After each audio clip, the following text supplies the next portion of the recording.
People love craft beer here. We are the biggest craft brewer in all of the Southeast, 7th biggest in the country. And just new breweries seems like popping up everywhere. Yep. So a lot of folks were out there over the weekend, taking advantage of the hot weather, hopefully with a covered patio. I know.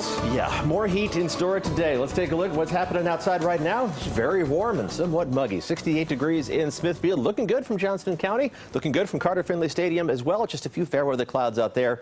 Those aren't going to last long. Full sunshine for most of the morning. Temperature stands at 68 degrees there. 69 degrees officially in Raleigh. Same temperature in Durham with 68 in Chapel Hill. Not much variation from neighborhood to neighborhood around the triangle. Everybody between 67 and 70. We pan farther south and temperatures mostly right around 70 degrees. 69 Fayetteville, 70 degrees on Fort Bragg, and 72 for the warm spot across all of central North Carolina. That's the current reading in Grays Creek, our usual warm spot. Despite the warm temperatures this morning, despite the humidity, this is the time of day to get out for a dog walk, especially if you have a fluffier dog like Fletch here. Thank you to Fletch's human, Anna, for sharing that picture. Always feel bad for those furry dogs, especially the darker colored ones who just get so hot during the summertime.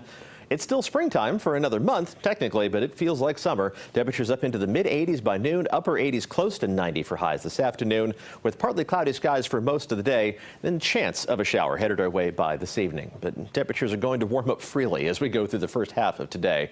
Around 80 degrees, even in the cool spots by noon, well into the 80s everywhere else, and there's going to be some low 90s on the map for high temperatures this afternoon.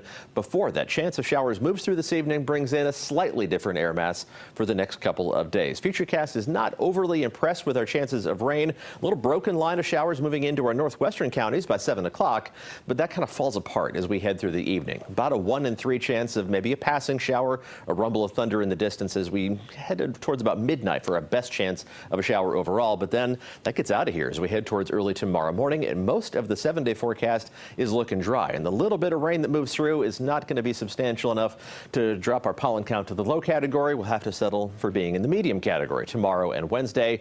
Grass pollen kind of taking over as we head from late spring into early summer. And it will feel like summer again as we head towards the Memorial Day weekend, the unofficial beginning of summer.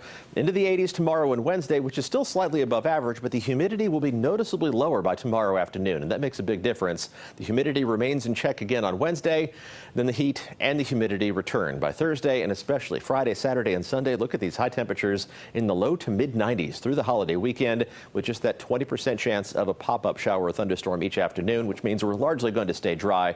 Just can't completely rule out that possibility of an isolated shower each day. Just be prepared for the heat as we head towards the 3-day weekend. It's 5:56 right now. Let's do a quick check of traffic.